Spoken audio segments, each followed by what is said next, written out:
ವಿದ್ಯಾರ್ಥಿಗಳೇ, ಎಲ್ರಿಗೂ ನಮಸ್ಕಾರ. Thought for the day. ಯಾರಾದರೂ ನಿಮ್ಮನ್ನು ತಿರಸ್ಕರಿಸಿದರೆ ಬೇಜಾರು ಮಾಡಿಕೊಳ್ಳಬೇಡಿ. ಏಕೆಂದರೆ ಬಡವರಿಗೆ ತುಂಬಾ ಬೆಲೆ ಬಾಳುವಂತಹ ವಸ್ತುಗಳನ್ನು ತೆಗೆದುಕೊಳ್ಳುವಂತ ಯೋಗ್ಯತೆ ಇರೋದಿಲ್ಲ ಅಂತ ಭಾವಿಸ್ಕೋಬೇಕು ನಾವು ಅಂತ ಹೇಳ್ತಾ, ವರ್ಗ ಸಮೀಕರಣಗಳ ಘಟಕದ 2 ಅಂಕದ ಸಮಸ್ಯೆಗಳನ್ನ ಬಿಡಿಸೋದನ್ನ ಇವತ್ತು ನೋಡೋಣ. ಮೊದಲಿಗೆ ವರ್ಗ ಸಮೀಕರಣ ಘಟಕಕ್ಕೆ ಒಟ್ಟು ಈಗಾಗಲೇ ಮಂಡಳಿಯಿಂದ ಬಿಟ್ಟಂತ 2 ಮಾದರಿ ಪ್ರಶ್ನೆ ಪತ್ರಿಕೆಯನ್ನು ವಿಶ್ಲೇಷಣೆ ಮಾಡಿದಾಗ ನಮಗೆ ಕಂಡು ಬಂದಿರುವಂತಹ ಅಂಶ ಏನಂದ್ರೆ, ಒಟ್ಟು 1 ಅಂಕದ 2 ಪ್ರಶ್ನೆಗಳು ಕೇಳ್ತಾರ, 2 ಅಂಕದ 2 ಪ್ರಶ್ನೆಗಳು, 3 ಅಂಕದ 1 ಪ್ರಶ್ನೆಗಳಿರ್ತಾವೆ. ಒಟ್ಟು 9 ಅಂಕಗಳು ವರ್ಗ ಸಮೀಕರಣ ಘಟಕಕ್ಕೆ ಇರ್ತಾವೆ. ಮತ್ತೊಂದು ಪ್ರಶ್ನೆ ಪತ್ರಿಕೆಯಲ್ಲಿ ಏನೈತೆ ಅಂದ್ರೆ 1 ಅಂಕದ 1 ಪ್ರಶ್ನೆ ಕೇಳಿದಾರ, 2 ಅಂಕ ಮತ್ತು 3 ಅಂಕದ ಪ್ರಶ್ನೆಗಳಲ್ಲಿ ಯಾವುದೇ ಬದಲಾವಣೆ ಮಾಡಿಲ್ಲ. ಆದ್ದರಿಂದ 2 ಅಂಕದ 2 ಪ್ರಶ್ನೆಗಳು ವಾರ್ಷಿಕ ಪರೀಕ್ಷೆಗೆ ಬರೋದು ಖಚಿತ. ನೆಕ್ಸ್ಟ್ 3 ಅಂಕದ 1 ಪ್ರಶ್ನೆ ಕೂಡ ಗ್ಯಾರಂಟಿ ಕೇಳ್ತಾರ. ಇಲ್ಲಿ ಸ್ಟಾರ್ ಮಾರ್ಕ್ ಅನ್ನ ಹಾಕಿದ್ವಿ ಅಂದ್ರೆ ಏನಂತ ಅಂದ್ರ 2 ಅಂಕದ 1 ಅಥವಾ ಪ್ರಶ್ನೆ ಇರ್ತೈತಿ. ನೆಕ್ಸ್ಟ್ ಇಲ್ಲಿ 3 ಅಂಕದ 1 ಅಥವಾ ಪ್ರಶ್ನೆ. 2 ಅಂಕದ ಪ್ರಶ್ನೆಗಳು ಯಾವ ಕೇಳಬಹುದು? ವರ್ಗ ಸಮೀಕರಣ ಬಿಡಿಸುವಂತ ವಿಧಾನಗಳು ಅಪವರ್ತನ ವಿಧಾನ ಮತ್ತು ಸೂತ್ರದ ವಿಧಾನ. ವರ್ಗ ಪೂರ್ಣಗೊಳಿಸುವ ವಿಧಾನವನ್ನ ಕಡಿತಗೊಳಿಸುವುದರಿಂದ ನಾವು ಕೇವಲ 2 ವಿಧಾನವನ್ನು ಮಾತ್ರ ಅಭ್ಯಾಸ ಮಾಡಬೇಕು. ವರ್ಗ ಪೂರ್ಣಗೊಳಿಸುವ ವಿಧಾನವನ್ನು ಬಿಟ್ಟು ಅಪವರ್ತನ ವಿಧಾನ ಮತ್ತು ಸೂತ್ರದ ವಿಧಾನ, ಇವೆರಡು ವಿಧಾನವನ್ನು ಅಭ್ಯಾಸ ಮಾಡಿದ್ರೆ ಡೆಫಿನೆಟ್ ಆಗಿ ಒಂದು ವಿಧಾನದಿಂದ ಒಂದು ಸಮಸ್ಯೆನ ಕೇಳ್ತಾರ. ಇನ್ನೊಂದು ಸಮಸ್ಯೆ ವರ್ಗ ಸಮೀಕರಣದ ಶೋಧಕದ ಬೆಲೆಯನ್ನು ಕಂಡುಹಿಡಿದು ಅದರ ಮೂಲಗಳ ಸ್ವಭಾವವನ್ನು ವಿವೇಚಿಸು. ಇದ್ರ ಮೇಲೆ ಒಂದು ಪ್ರಶ್ನೆ ಇರ್ತೈತಿ. ನೋಡೋಣ, 2 ಮಾದರಿ ಪ್ರಶ್ನೆ ಪತ್ರಿಕೆಯಲ್ಲಿ ಯಾವ ಪ್ರಶ್ನೆ ಕೇಳಿದ್ರೆ ಅವನು ಬಿಡಿಸೋಣ. ಇದು ಮಾದರಿ ಪ್ರಶ್ನೆ ಪತ್ರಿಕೆ 1ನೇ ಮಾದರಿ ಪ್ರಶ್ನೆ ಪತ್ರಿಕೆ. ವರ್ಗ ಸಮೀಕರಣದ ಸೂತ್ರವನ್ನು ಉಪಯೋಗಿಸಿ ಬಿಡಿಸಿ.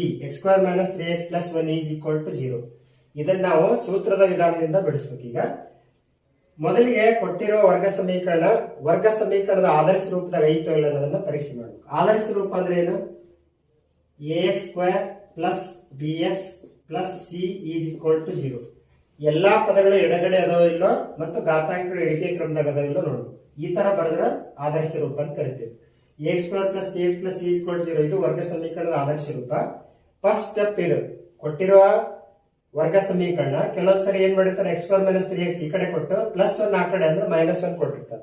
ಅದನ್ನ ನಾವ್ ಏನ್ ಮಾಡಬೇಕು, ಎಲ್ಲಾ ಪದಗಳನ್ನು ಎಡಗಡೆ ತಗೊಂಡು ಈ ರೂಪದಾಗ ಬರ್ಕೋಬೇಕು. ax² + bx + c = 0. ನೆಕ್ಸ್ಟ್ ಕೊಟ್ಟಿರುವ ವರ್ಗ ಸಮೀಕರಣದ ಆದರ್ಶ ರೂಪಕ್ಕೆ ಹೋಲಿಸಿ ಬೆಲೆಗಳನ್ನ ಬರ್ಕೋಬೇಕು. ನೋಡಿ, ಇಲ್ಲಿ x² ದ ಸಹಗುಣಕ ಅಂದ್ರೆ a ಬೆಲೆ ಎಷ್ಟು 1. ನೆಕ್ಸ್ಟ್ x ದ ಸಹಗುಣಕ b ಬೆಲೆ -3 ಚಿಹ್ನೆ ಸಮೇತ ಬರ್ಕೋಬೇಕು. ನೆಕ್ಸ್ಟ್ c ಇದ್ದಲ್ಲಿ ಎಷ್ಟೈತಿ 1.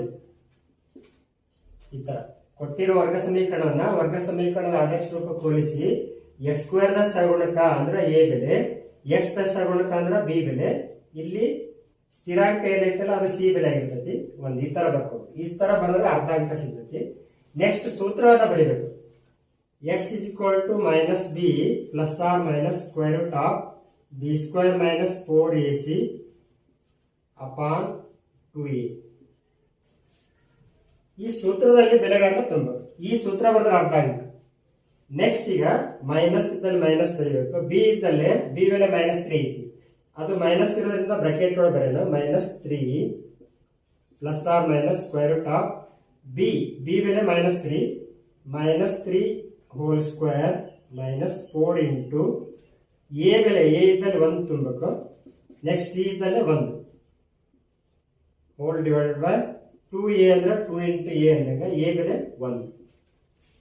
ಈ ತರ ಮಾಡಿದ್ರೆ ಡೆಫಿನೆಟ್ ಆಗಿ 1.5 ಅಂಕವನ್ನ ನಿಂತುಕೋಬಹುದು. ನೆಕ್ಸ್ಟ್ ಸುಲಭೀಕರಿಸಿ ಸರಿಯಾಗಿ ಉತ್ತರ ಇಟ್ಟರೆ ಅರ್ಧ ಅಂಕ. ಮೈನಸ್ ಇಂಟು ಮೈನಸ್ ಪ್ಲಸ್ +3 ± -3 ಅಂದ -3 ಹೋಲ್ ಸ್ಕ್ವೇರ್ ಅಂದ್ರೆ -3 ಅನ್ನ 2 ಸರಿ ಇಟ್ಟು ಬಿಡಿಸ್ಬೇಕು. -3 into -3 minus into minus plus 3 × 3 = 9 ಆಯ್ತು. ಇದು ಪೂರ್ತಿ ಗುಣಾಕಾರ ನೋಡಕ್ minus into plus minus into plus minus 4 × 1 = 4 × 1 = 4 upon 2 into 1 2 × 1 = 2. Next 3 ± √2 plus 9 minus 4, 9ರ 4 ಕಳೆದ್ರೆ 5 ಅಪಾನ್ 2 ಇಷ್ಟ ಇಂಟು ನಡೀತೈತಿ. ಅಥವಾ ವರ್ಗ ಸಮೀಕರಣ ಯಾವಾಗಲೂ ಎರಡು ಮೂಲಗಳನ್ನ ಹೊಂದಿರ್ತೈತಿ, ಪ್ರತ್ಯೇಕವಾಗಿ ಬರೀಬಹುದು.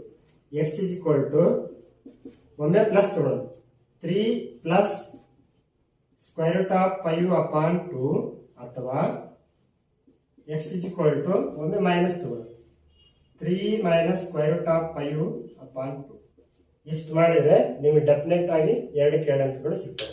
ಎರಡನೇ ಪ್ರಶ್ನೆ ನೋಡಿ, ವರ್ಗ ಸಮೀಕರಣ 2x square minus 6x plus 3 equal to 0 ದ ಶೋಧಕದ ಬೆಲೆಯನ್ನು ಕಂಡುಹಿಡಿಯುವುದು, ಮೂಲಗಳ ಸ್ವಭಾವವನ್ನು ಬರೆಯಿರಿ. ಇದು ಕೂಡ ಮಾದರಿ ಪ್ರಶ್ನೆ ಪತ್ರಿಕೆ 1ರಲ್ಲಿರುವಂತಹ ಪ್ರಶ್ನೆ. ಇದಕ್ಕೆ ಅಥವಾ ಪ್ರಶ್ನೆ ಕೂಡ ಇದೆ. ಈ ತರ ಕೊಟ್ಟಾಗ ಮೊದಲಿಗೆ ಏನ್ ಮಾಡ್ಬೇಕಂದ್ರ, ಕೊಟ್ಟಿರುವ ವರ್ಗ ಸಮೀಕರಣವನ್ನ ಆಸ್ ಇಟ್ ಈಸ್ ಬರ್ಕೊಂಡು 2x square minus 6x plus 3 is equal to 0 ಇದು ಆದರ್ಶ ರೂಪದಲ್ಲಿ ಇದೆ ಅನ್ನೋದನ್ನ ಪರೀಕ್ಷೆ ಮಾಡಬೇಕು. ಇದು already ax square plus bx plus c is equal 0 ರೂಪದಾಗ ಐತಿ. ಹೋಲಿಕೆ ಮಾಡಬೇಕು. ಕೊಟ್ಟಿರೋ ವರ್ಗ ಸಮೀಕರಣವನ್ನ ವರ್ಗ ಸಮೀಕರಣದ ಆದರ್ಶ ರೂಪಕ್ಕೆ ಹೋಲಿಕೆ ಮಾಡಿ. ಎಕ್ಸ್ ಸ್ಕ್ವೇರ್ ದ ಸಹಗುಣಕ ಅಂದ್ರೆ ಎ ಬೆಲೆ 2 ಇದೆ. ಎಕ್ಸ್ ದ ಸಹಗುಣಕ ಅಂದ್ರೆ ಬಿ ಬೆಲೆ ಅಂದ್ರೆ ಬಿ ಇದ್ದಲ್ಲಿ ಮೈನಸ್ 6 ಐತಿ. ಸಿ ಇದ್ದಲ್ಲಿ ಸ್ಥಿರಾಂಕ 3.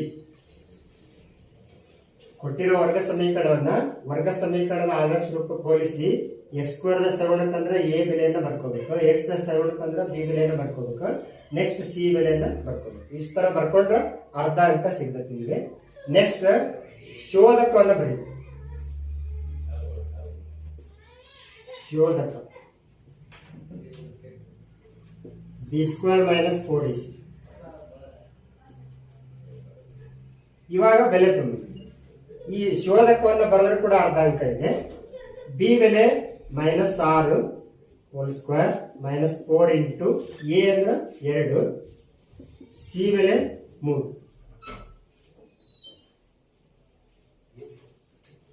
ನೆಕ್ಸ್ಟ್ ಮೈನಸ್ 6 ಹೋಲ್ ಸ್ಕ್ವೇರ್ ಅಂದ್ರೆ ಮೈನಸ್ 6 2 ಸರಿ ಇಟ್ಟು ಗುಣಿಸಿದ್ರೆ 36 ಪ್ಲಸ್ 36, ಮೈನಸ್ 6 2 ಸರಿ ಇಟ್ಟು ಗುಣಿಸಿದ್ರೆ plus 36, minus into plus minus, minus into plus minus, 4 8, 8 3 24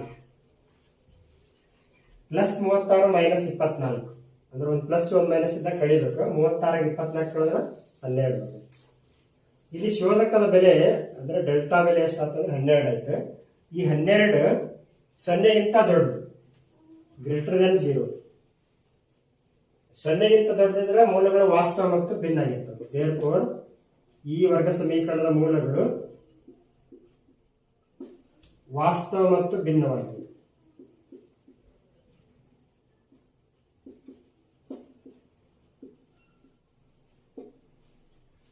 ಸೊನ್ನೆಗಿಂತ ದೊಡ್ಡದಿದ್ದಾಗ ಶೋಧಕದ ಬೆಲೆ ಮೂಲಗಳು ವಾಸ್ತವ ಮತ್ತು ಭಿನ್ನ ಆಗಿರ್ತವೆ. 0ಗೆ ಸಮ ಇದ್ರೆ ವಾಸ್ತವ ಮತ್ತು ಸಮ ಇತ್ತು, 0ಗಿಂತ ಚಿಕ್ಕದಾಗಿದ್ರೆ ಮೂಲಗಳು ಊಹಾ ಸಂಖ್ಯೆಗಳು. ಪ್ರಶ್ನೆಗೆ ಅಥವಾ ಪ್ರಶ್ನೆ, x square plus x minus 4 is equal to 0 ಈ ವರ್ಗ ಸಮೀಕರಣದ ಮೂಲಗಳು ಭಿನ್ನ ಮತ್ತು ವಾಸ್ತವ ಎಂದು ಸಾಧಿಸಿ. ಇದು ಕೂಡ ಶೋಧಕದ ಸಂಬಂಧಪಟ್ಟಂತ ಪ್ರಶ್ನೆ. ಕೊಟ್ಟಿರುವ ವರ್ಗ ಸಮೀಕರಣ ಮೊದಲಿಗೆ ವರ್ಗ ಸಮೀಕರಣದ ಆದರ್ಶ ರೂಪದಾಗ ಐತೋ ಇಲ್ಲ ಅನ್ನೋದನ್ನ ಪರೀಕ್ಷೆ ಮಾಡಬೇಕು. ಬಲಗಡೆ 0 ಇದೆ, ಘಾತಾಂಕಗಳ ಇಳಿಕೆ ಕ್ರಮದಲ್ಲಿದೆ, ಆದ್ದರಿಂದ ಇದು ವರ್ಗ ಸಮೀಕರಣದ ಆದರ್ಶ ರೂಪದಲ್ಲಿದೆ. ಕೊಟ್ಟಿರುವ ವರ್ಗ ಸಮೀಕರಣವನ್ನ ವರ್ಗ ಸಮೀಕರಣದ ಆದರ್ಶ ರೂಪಕ್ಕೆ ಹೋಲಿಸಿ ನೋಡ್ಬೇಕು. X square plus b x plus c is equal to 0 ಹೋಲಿಕೆ ಮಾಡಿದಾಗ ಎ ಬೆಲೆ ಅಂದ್ರೆ ಎಕ್ಸ್ ಸ್ಕ್ವೇರ್ ದ ಸಗುಣಕ, ಇಲ್ಲಿ ಏನಿಲ್ಲ ಅಂದ್ರೆ 1 ಇರ್ತೈತಿ. ಎ ಬೆಲೆ 1. ನೆಕ್ಸ್ಟ್ ಬಿ ಬೆಲೆ ಅಂದ್ರೆ ಎಕ್ಸ್ ದ ಸಗುಣಕ, ಬಿ ಬೆಲೆ ಎಷ್ಟಾಗ್ತೈತಿ ಅಂದ್ರೆ ಎ, ಎಕ್ಸ್ ದ ಸಗುಣಕ ಅಂದ್ರೆ ಎ ಆಗ್ತೈತಿ. ನೆಕ್ಸ್ಟ್ ಸಿ ಬೆಲೆ ಚಿಹ್ನೆ ಸಮೇತ ಬರ್ಬೇಕು -4. ಇಷ್ಟು ಬರೋಣ ನಿಮ್ಗೆ ಅರ್ಧ ಅಂಕಗಳು ಸಿಗ್ತಾವೆ. ನೆಕ್ಸ್ಟ್ ಈಗ ನಾವು ಮೂಲಗಳು ಭಿನ್ನ ಮತ್ತು ವಾಸ್ತವ ಎಂದು ಸಾಧಿಸಿ ಅಂತ ಹೇಳಿದಾರ. ಶೋಧಕದ ಬೆಲೆ ಎಷ್ಟು ಬರ್ಬೇಕಂದ್ರೆ 0ಗಿಂತ ದೊಡ್ಡದು ಬರ್ಬೇಕು. ಶೋಧಕದ ಬೆಲೆ ಕಂಡುಹಿಡಿಯಬೇಕು. ಶೋಧಕ delta is equal to B square minus 4ac. ಶೋಧಕದ ಸೂತ್ರ ಬರೆದ್ರೆ ಕೂಡ ಅರ್ಧ ಅಂಕ ಇದೆ. ಬೆಲೆ ತುಂಬೋಣ. ಈಗ ಬಿ ಅಂದ್ರೆ ಎ, ಬಿ ಇದ್ದಲ್ಲೇ ಬಿ ಬೆಲೆ ಅಂದ್ರೆ ಯಾವುದು, ಎ ಅನ್ನ ತುಂಬಬೇಕು. ಎ ಸ್ಕ್ವೇರ್ ಆಯ್ತು ಮೈನಸ್ 4 ಇಂಟು ಎ ಅಂದ್ರೆ 1 ಇಂಟು 1, ಸಿ ಬೆಲೆ -4, ಮೈನಸ್ ಇರೋದ್ರಿಂದ ಬ್ರಾಕೆಟ್ನೇ ಬರ್ಕೊಳ್ಳೋಣ. ಸುಲಭೀಕರಿಸೋಣ. A square as it is ಬರ್ಕೊಳ್ಳೋಣ. ಈ ಪದವನ್ನು ಸುಲಭೀಕರಿಸಿದ್ರೆ minus into minus plus 4 4 16, A square plus 16 ಆಯ್ತು. ಈಗ ಅಂದ್ರೆ ಇಲ್ಲಿ ಎ ಇದ್ದಲ್ಲೇ ಯಾವ ಬೆಲೆ ಕೂಡ ಬೇಕಾದ್ರೂ ಹಾಕ್ಬೋದು ನೀವು. ಪ್ಲಸ್ ಇರೋ ಪದ ಹಾಕಿದ್ರು ಕೂಡ, ಪ್ಲಸ್ ಇರೋ ಪೂರ್ಣಾಂಕ ಹಾಕಿದ್ರು ಕೂಡ ಸ್ಕ್ವೇರ್ ಮಾಡಿದಾಗ ಒಂದು ಧನ ಪೂರ್ಣಾಂಕನ ಬರ್ತೈತಿ. ಮೈನಸ್ ಇರೋ ಪದವನ್ನು ಹಾಕಿದ್ರು ಕೂಡ ವರ್ಗ ಮಾಡಿದಾಗ ಧನ ಪೂರ್ಣಾಂಕನ ಬರ್ತೈತಿ. ಅಂದ್ರೆ ಆಲ್ರೆಡಿ 16 ಅನ್ನೋದು ಒಂದು ಧನ ಪೂರ್ಣಾಂಕ, ಇದು ಕೂಡ ಒಂದು ಧನ ಪೂರ್ಣಾಂಕ ಆಗ್ತೈತಿ. ಒಟ್ಟಾರೆ ಇವುಗಳ ಮೊತ್ತ ಏನಾಗ್ತೈತಿ ಅಂದ್ರೆ ಗ್ರೇಟರ್ ದೆನ್ 0. ಅಂದ್ರೆ ಇದು ಎ ಸ್ಕ್ವೇರ್ ಪ್ಲಸ್ 16 ಏನೈತಲ್ಲ ಗ್ರೇಟರ್ ದೆನ್ 0 ಆಗ್ತದೆ, 0ಗಿಂತ ದೊಡ್ಡದು. ಅಂದ್ರೆ ಇಲ್ಲಿ ಆಲ್ರೆಡಿ 16 ಐತಿ. ಎ ಇದ್ದಲ್ಲೇ ಯಾವುದೇ ಒಂದು ಧನ ಪೂರ್ಣಾಂಕ ಅಥವಾ ಋಣ ಪೂರ್ಣಾಂಕ ಹಾಕಿದ್ರು ಕೂಡ ಇದು ಒಂದು ಧನ ಸಂಖ್ಯೆ ಬರ್ತೈತಿ. ಅಂದ್ರೆ ಇದಕ್ಕಿಂತ ದೊಡ್ಡ ಸಂಖ್ಯೆ ಬರ್ತೈತಿ. ಅಂದ್ರೆ ಇದು 0ಗಿಂತ ದೊಡ್ಡ ಸಂಖ್ಯೆ ಆಯ್ತು. 0ಗಿಂತ ದೊಡ್ಡ ಸಂಖ್ಯೆ ಅಂದ್ರೆ ಏನರ್ಥ? ಮೂಲಗಳು ವಾಸ್ತವ ಮತ್ತು ಭಿನ್ನ. ಶೋಧಕದ ಬೆಲೆ 0ಗಿಂತ ದೊಡ್ಡದಿದ್ದಾಗ ಮೂಲಗಳು ವಾಸ್ತವ ಮತ್ತು ಭಿನ್ನ. ದೇರ್ಫೋರ್ ಮೂಲಗಳು ವಾಸ್ತವ ಮತ್ತು ಭಿನ್ನವಾಗಿವೆ.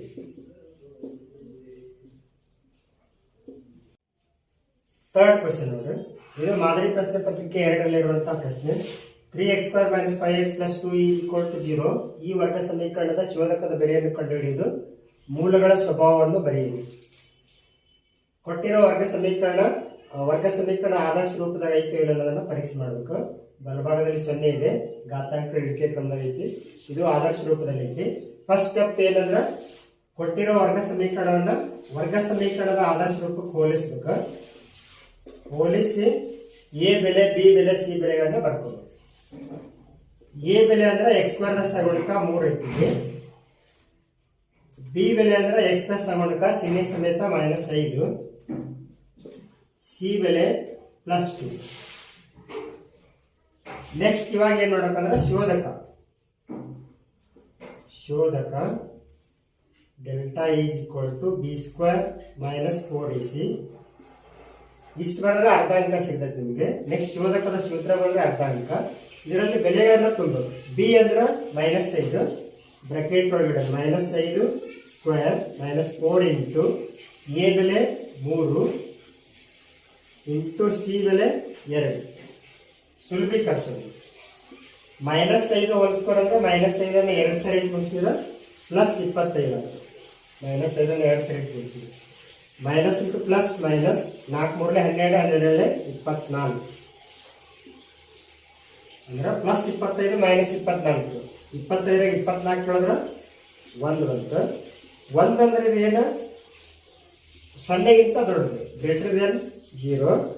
0ಗಿಂತ ದೊಡ್ಡದಿದ್ರೆ ಮೂಲಗಳು ವಾಸ್ತವ ಮತ್ತು ಭಿನ್ನ ಆಗಿರ್ತವೆ. ದೇರ್ಫೋರ್ ಮೂಲಗಳು, ಈ ವರ್ಗ ಸಮೀಕರಣದ ಮೂಲಗಳು ವಾಸ್ತವ ಮತ್ತು ಭಿನ್ನವಾಗಿವೆ.